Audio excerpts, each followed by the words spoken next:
Good morning प्यारे बच्चों, कैसे हैं आप सब। उम्मीद है स्वस्थ होंगे। आज हम लोग इस चैप्टर का लास्ट टॉपिक पढ़ने जा रहे हैं और उसके बाद हम लोग एक्सरसाइज की कुछ सवाल भी लगाएंगे। तो शुरू करते हैं। यहाँ पर हेडिंग क्या है? समान पृष्ठ आवेश घनत्व की धन तथा ऋण आवेशित समांतर अचालक प्लेटों के बीच तथा बाहर वैद्युत क्षेत्र की तीव्रता। इसका मतलब मान लीजिए कि दो चालक प्लेट हैं। एक चालक प्लेट ये है, अचालक प्लेट, एक अचालक प्लेट ये है और दूसरा अचालक प्लेट ये है। एक अचालक प्लेट ये है और दूसरा अचालक प्लेट ये है। दोनों एक दूसरे के समांतर रखे हुए हैं। एक पर धनावेश है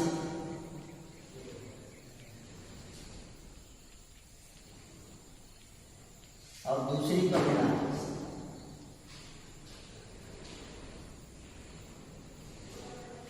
समान पृष्ठ आवेश घनत्व यानी कि दोनों का आवेश पृष्ठ आवेश घनत्व समान है। तो हमने मान लिया कि पृष्ठ आवेश घनत्व मान पृष्ठ आवेश घनत्व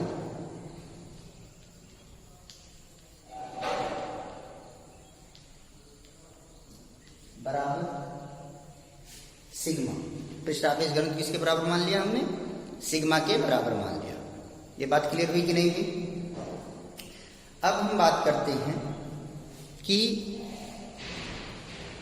समांतर प्लेट है, अचालक प्लेट है, समान पृष्ठावेश घनत्व, दोनों का पृष्ठावेश घनत्व सिग्मा हो गया कि धन तथा ऋणावेशित, एक धनावेशित है एक ऋणावेशित है।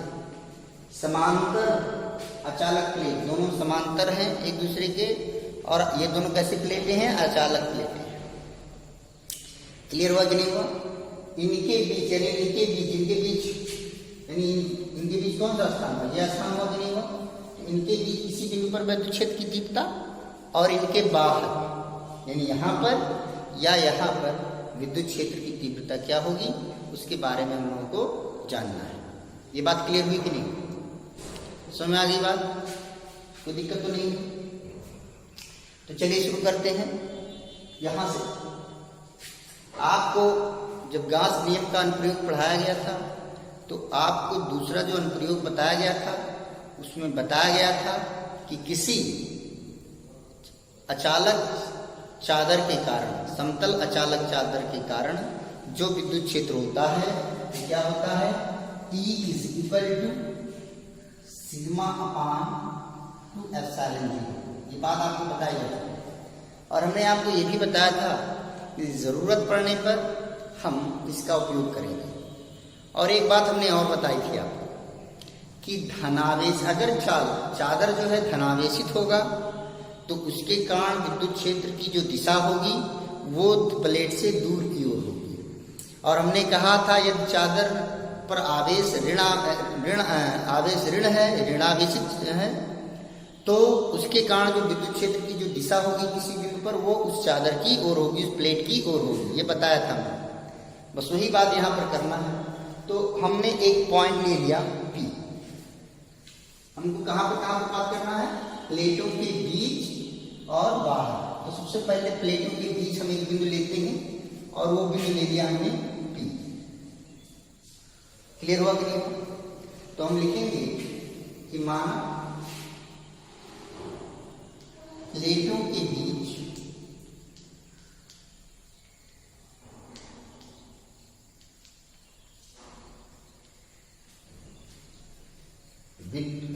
कोई बिंदु P है।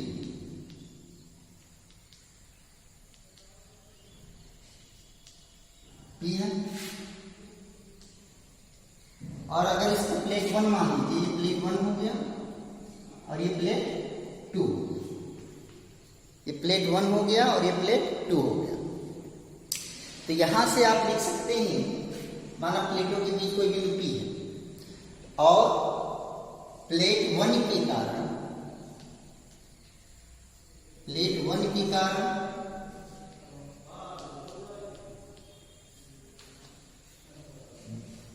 विद्युत क्षेत्र की तीव्रता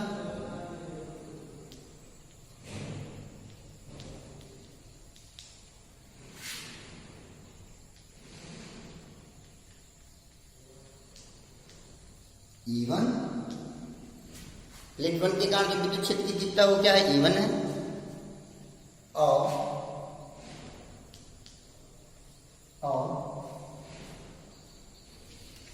प्लेट E2 के कारण उत्पन्न विद्युत क्षेत्र की तीव्रता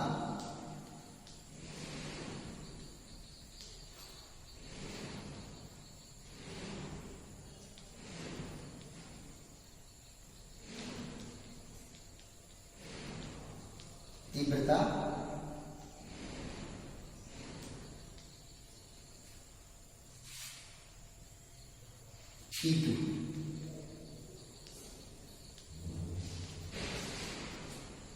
ये बात क्लियर हुई?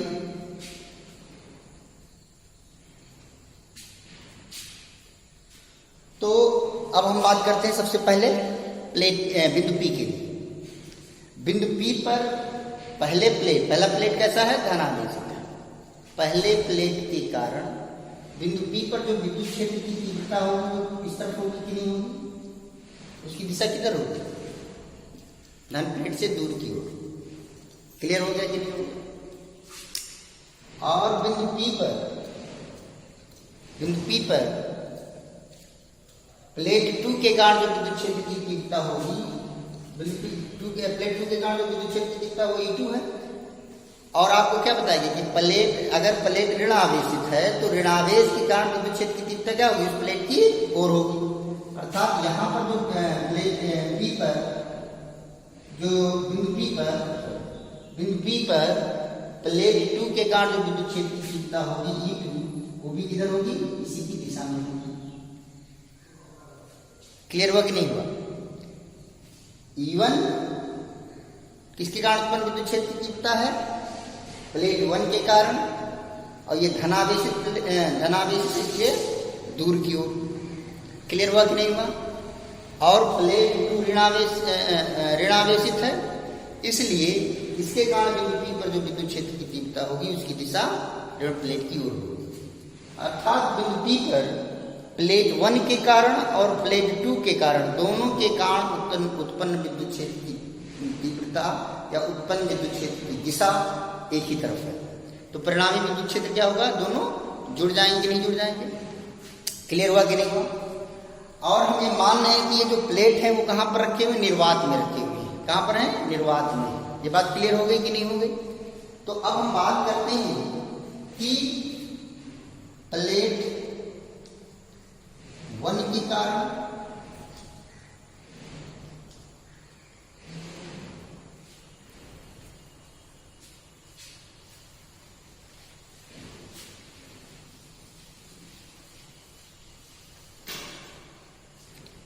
प्लेट 1 के कारण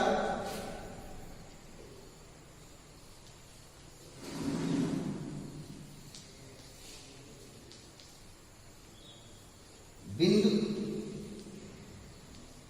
P पर विद्युत क्षेत्र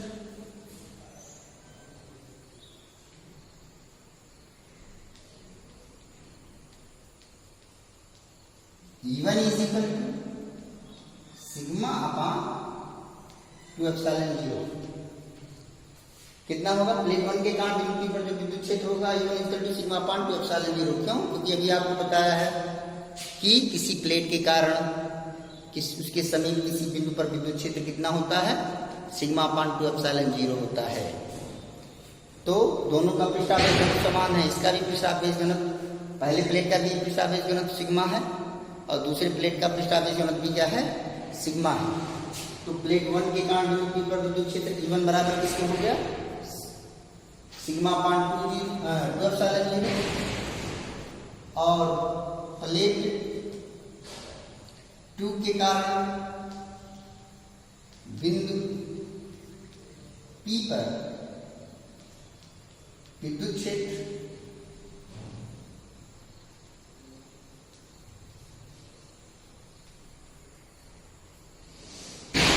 बराबर किसका होगा?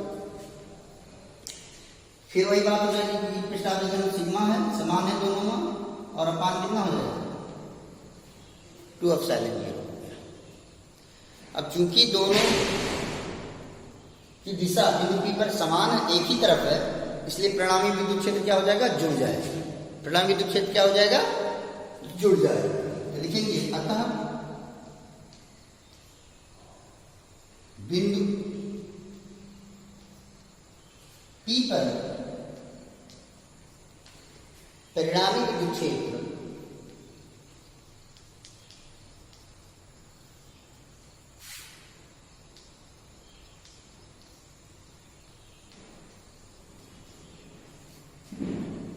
परिणामी विद्युत क्षेत्र E is equal to E1 plus E2। E is equal to किसके हो गया? E1 plus E2। ये बात क्लियर हुई कि नहीं हुई? समझ आ गया कि नहीं आ गया? मुझे लगता है कोई दिक्कत नहीं होगी आपको। इन पर परिणामी विद्युत क्षेत्र क्या होगा? E is equal to E1 plus E2। क्यों? क्योंकि दोनों की दिशा एक ही तरफ है।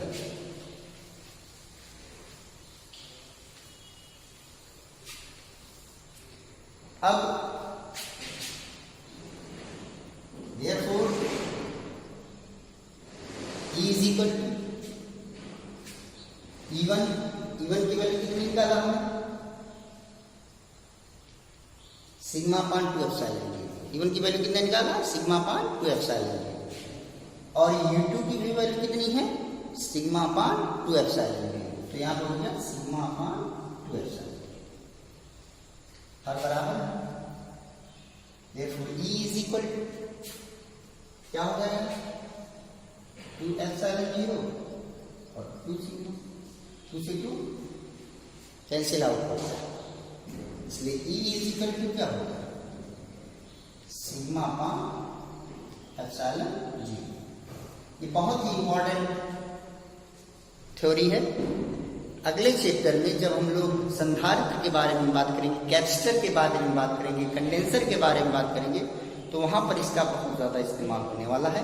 इसलिए आप इसको बहुत ध्यान से दिमाग में बैठा लेंगे। कोई समस्या नहीं होगी, मुझे लगता है कोई दिक्कत नहीं होगी। अब हम लोग आगे बढ़ते हैं। आगे बढ़े हम लोग। चलिए अब ये हो गया ये प्लेटों के बीच का विद्युत क्षेत्र होगा। ये यहाँ पर बीच मतलब इसके इन दोनों के बीच में किसी बिंदु पर जो विद्युत क्षेत्र होगा, चाहे यहाँ पर हो, यहाँ पर हो, यहाँ पर हो, कहीं पर भी हो, तो विद्युत क्षेत्र कितना होगा? E is equal to sigma upon 2 epsilon sigma E is equal to sigma upon epsilon 0 होगा। ये बात क्लियर हो गई। अब हम क्या करेंगे?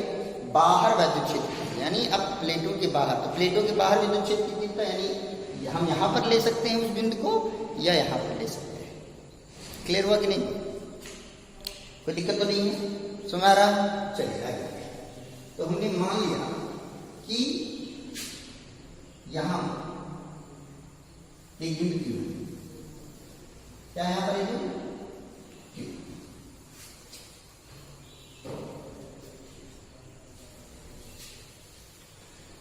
तो हम क्या लिखेंगे? माना पुनः माना प्लेटों के बाहर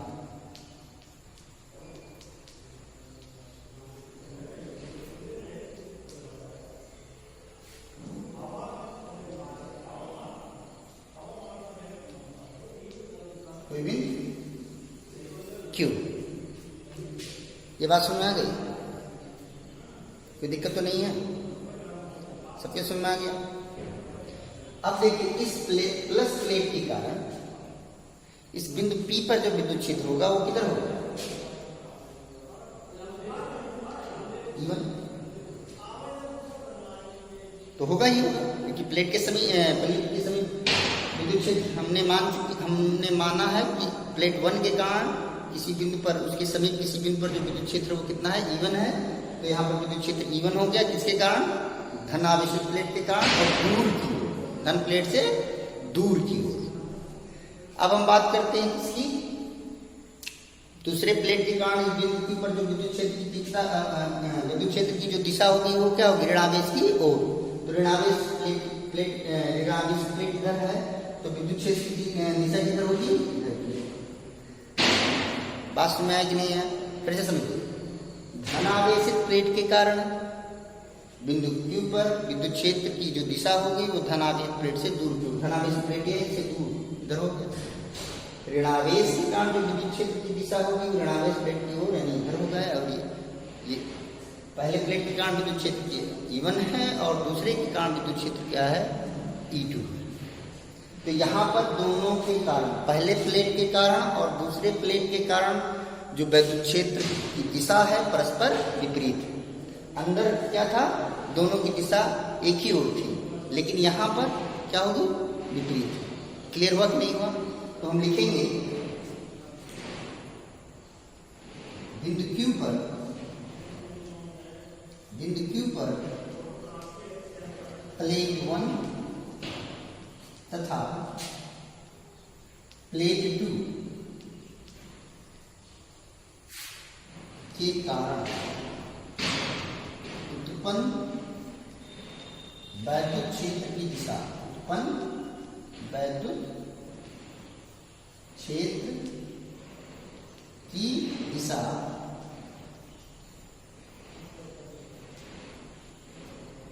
क्या होगी,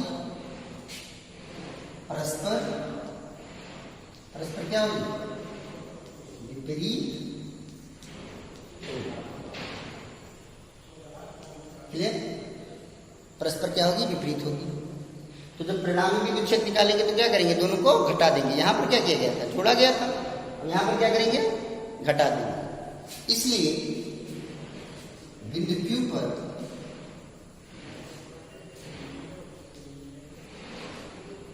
परिणामी विद्युत क्षेत्र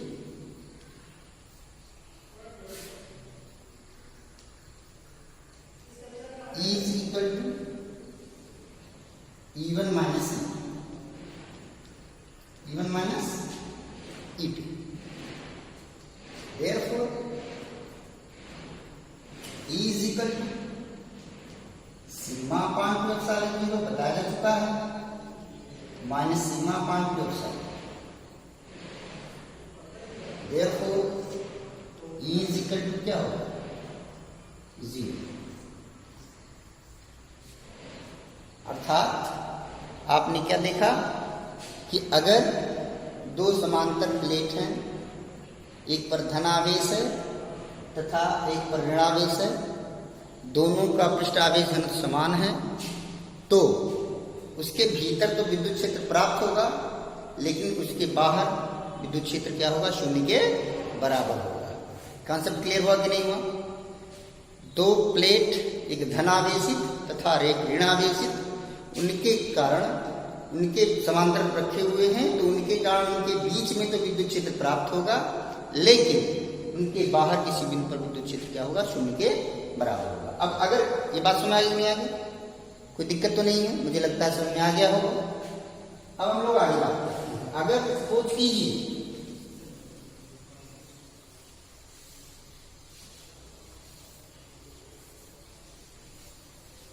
वो लोग के मन में होगा कि सर अगर वो बिंदु यहाँ, बिंदु यहाँ पर ना लिख के यहाँ पर ले तो क्या होगा, तब भी वही बात होती।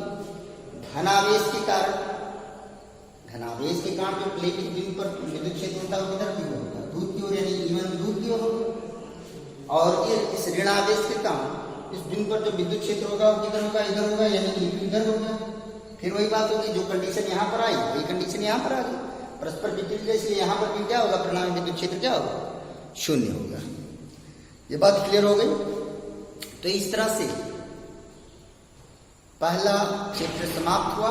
2-3 और टॉपिक हैं, लेकिन चूंकि उत्तर प्रदेश सरकार के द्वारा कोविड-19 को देखते हुए उनको सिलेबस से बाहर कर दिया गया है, इसलिए उनके पढ़ने का इस समय कोई मतलब नहीं है। फिर जब सिलेबस में आएगा तब देखा जाएगा। तो इस तरह से पहला चैप्टर खत्म हुआ। अब आज हम लोग न्यूमेरिकल को देखेंगे और उस पर चर्चा करेंगे। कोई दिक्कत तो नहीं होगी, अगर कोई समस्या होगी तो आप मैसेज कर सकते हैं। चलिए आगे बढ़ते हैं। तो हम लोग अब न्यूमेरिकल शुरू करते हैं।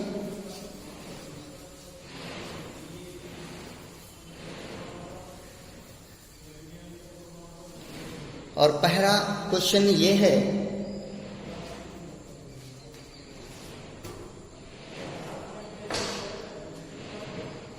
अभ्यास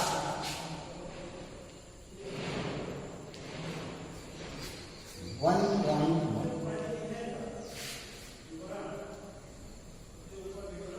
पहला सवाल जरूरी है तो शुरुआत करते हैं, आप लोग समझ में आए कैसे सवाल को लगाना है, कैसे जानना है। तो चलिए शुरू करते हैं। पहला सवाल है कि वायु में एक दूसरे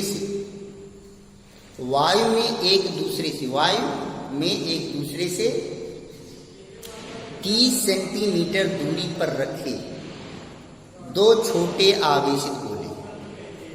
दो गोले हैं जो एक दूसरे से 30 सेंटीमीटर की दूरी, यानी इनके बीच की जो दूरी है कितनी है?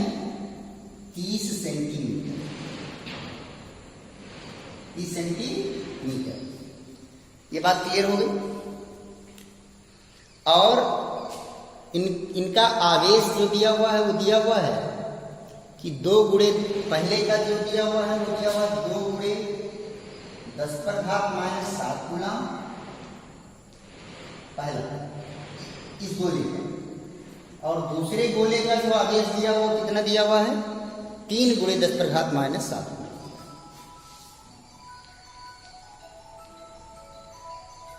ये और कह रहे हैं इनके बीच लगने वाला बल। तो पहला क्वेश्चन अगर मैं आपसे पूछूं कि इनके बीच कैसा बल लगेगा, आकर्षण बल लगेगा या प्रतिकर्षण बल लगेगा, तो आपका कोई उत्तर होना चाहिए कि इनके बीच कौन सा बल लगेगा? प्रतिकर्षण बल लगेगा। कौन सा बल लगेगा? प्रतिकर्षण बल लगेगा। ये बात क्लियर हुई कि नहीं हुई? दूसरी बात आपको ये जाननी है कि इसके कारण इस पर कितना बल लगेगा और इसके कारण इस पर कितना बल लगेगा।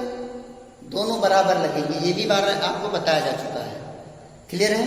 तो अब हम लोग 2 आवेश दिए हुए हैं, उनके बीच की दूरी दी हुई है।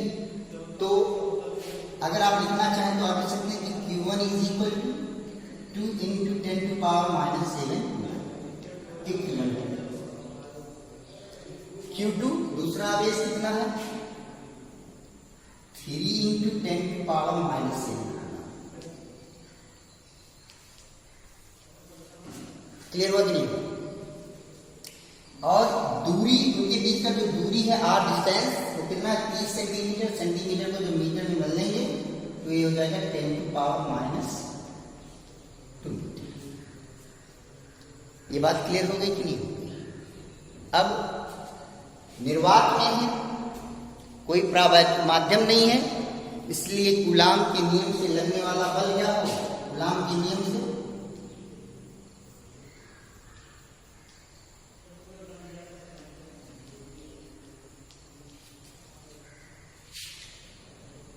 F = 1/4πε0 into Q1 Q2/r।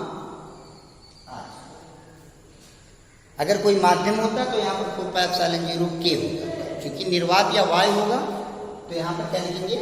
1/4πε0। और इसकी वैल्यू कितनी होती है? 9 × 10⁹ आपको बताया जा चुका है। इसलिए F = 9 × 10⁹ इंटू Q1। पहला आवेश कितना दिया हुआ है? अगर ये तो मैंने आपको समझा दिया, अगर आपको इतनी ये सब जरूरत नहीं है तो आप यहीं से चित्र देखा आपने, यहीं से बना लीजिए, कोई दिक्कत नहीं है। ये सब तो मैंने आपको समझा दिया कि जैसे जो लोग नहीं सीख पाते कि सर कैसे मान रखना, उनके लिए मैं बताऊँ। बार बार ये सवाल इस तरह से नहीं बताया जाएगा। ये बात क्लियर हुआ कि नहीं? तो ये हो जाएगा Q1 की जगह हो जाएगा 2 × 10⁻⁷ इंटू Q2। दूसरा आवेश कितना है? 3 × 10⁻⁷ अपान r²। r कितना है? 30 × 10⁻⁻⁷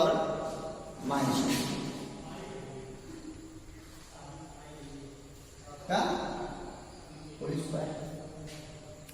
क्लियर हो गई? Therefore f is equal to 9 दूना 18 तिया 54, कितना हो गया 54, 9 दूना 18, 18 तिया 54, और 10 की पावर कितना हो गया 9 माइनस 7 और माइनस 6। ये बात समझ कि नहीं है? अपान 30 का स्क्वायर करेंगे तो कितना हो जाएगा 9, और इसका स्क्वायर करेंगे तो घात पर जब घात होता है तो घातों का गुणा हो जाता है, घातों का क्या होता है गुणा हो जाता है। तो यहाँ पर हो जाएगा 10 की पावर माइनस 4, तो दूनी 4। क्लियर हुआ कि नहीं हुआ? इतनी बात समझ में आ गई कि नहीं आ गई? चलिए, तो अब देखिए यहां से इसको हम क्या लिख सकते हैं,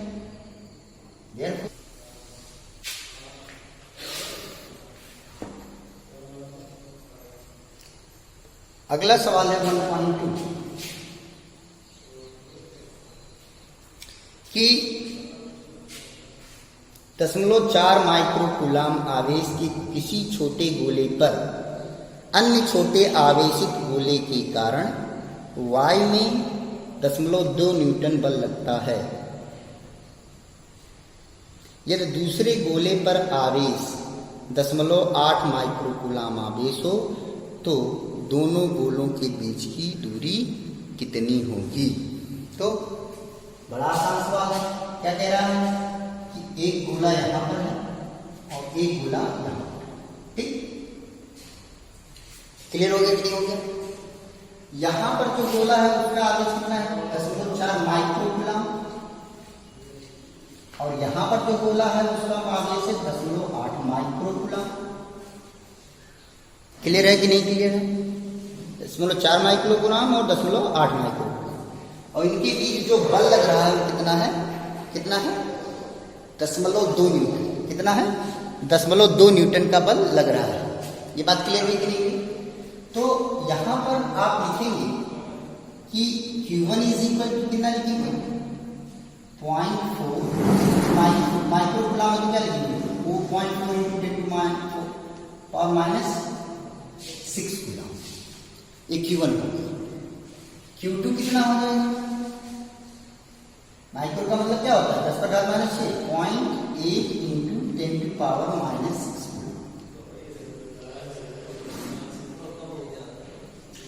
जो बल लग रहा है वो कितना लग रहा है 0.2। अब क्या पूछा है, यानी पूछ रहा है कि इनके बीच की जो दूरी है r वो निकालनी है। आप क्या निकालेंगे दूरी r, फिर वही सूत्र लगाएंगे f is equal to 1/4πε0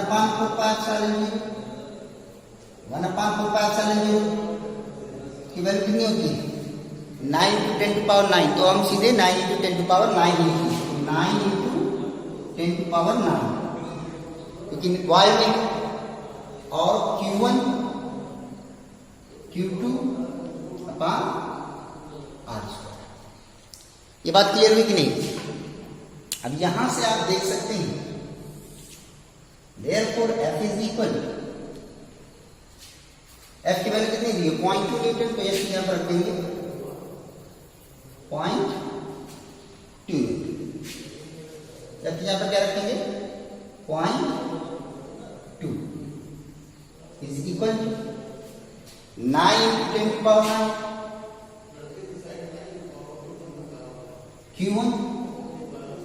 Q1 कितना दिया हुआ है 0.4 × 10 की पावर माइनस 6। क्लियर? Q2 कितना दिया हुआ है 0.8 × 10 की पावर माइनस 6 अपान r², क्योंकि r आपको पता नहीं। ये बात क्लियर हुई कि नहीं? यहां से आप क्या लिखेंगे देखो r² इज इक्वल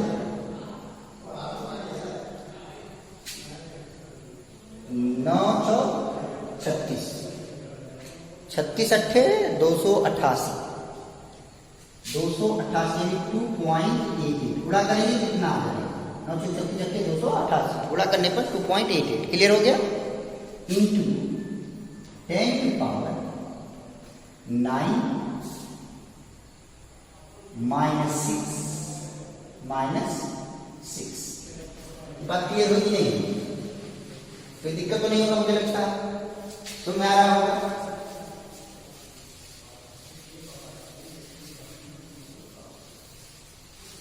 अपान ये जो पॉइंट 2 है इधर, ये बात समझ में आ गई कि नहीं आ गई? कोई दिक्कत तो नहीं होगी यहां से। इसलिए r square is equal 2.88 into 10 to power 9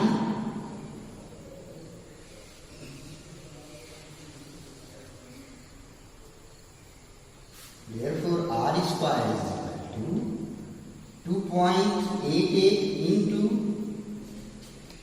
10 to power 9 minus 12 upon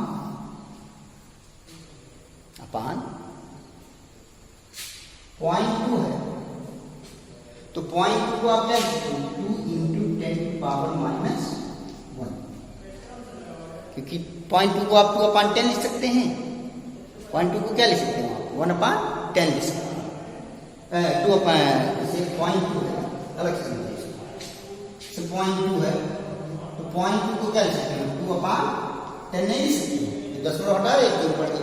तो ये जब 2 upon 10 है तो क्या होगा? 2 into 10 to power minus 1। ये बात समझ में आएगी नहीं? अभी वही बात यहाँ पर लिख दिया। तो यहां से हम लिख सकते हैं r square is equal to, तो इसको डिवाइड करेंगे कितना आएगा? 1.44। 2 1 जा 2, 2 4 जाएगा, 2 4 जाएगा इंटू 10 to power 9 है, 9 में से 12 कितना जाएगा? कितना बचेगा? -3। ये -1 का पावर ऊपर जाएगा तो क्या हो जाएगा? +1। ये बात समझ में आ गई कि नहीं आ गई? कोई दिक्कत तो नहीं है? Therefore r square is equal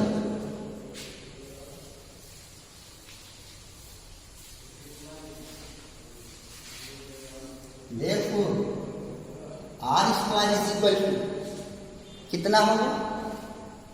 1.44 into 10 to power -3 + 1 कितना हो जाएगा?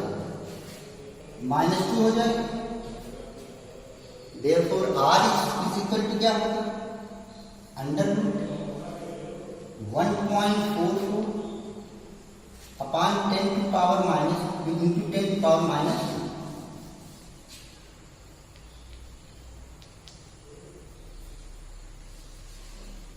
क्लियर? तो 1.44 का इसका रूट कितना होगा? 1.2 और 10 to power -2 का वर्गमूल कितना हो जाएगा?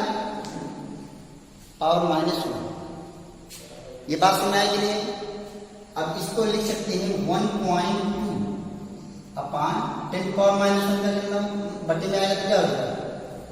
10 हो जाएगा। -1 जो नीचे आएगा तो 10 पावर 1 हो जाएगा, नहीं हो जाएगा? इससे इसको भाग देंगे तो कितना आ जाएगा? 0.12 मीटर। क्लियर हुआ कि नहीं हुआ? और अगर आप इसको सेंटीमीटर में बदलना चाहते हैं तो इसका आंसर हो जाएगा 12 सेंटीमीटर। ये ए पार्ट था। ये बात समझ में आई कि नहीं आई? मुझे लगता है समझ में आ गया होगा। अब इसमें दूसरा जो क्वेश्चन पूछा है कि पहले गोले के कारण दूसरे गोले पर जो बल लग रहा है वो 0.2 न्यूटन है, तो दूसरे गोले के कारण पहले गोले पर कितना बल लगेगा? निश्चित रूप से कितना लगेगा? 0.2 न्यूटन ही लगेगा। तो मुझे लगता है अब आपको सवाल समझ में आ रहे होंगे, कोई दिक्कत नहीं होगी। तो सवाल लगाइएगा, जो भी क्वेश्चन होगा उसको पूछिएगा। हम लोग कल फिर से न्यूमेरिकल में आगे बढ़ेंगे। कोई समस्या होगी तो बताएंगे। धन्यवाद।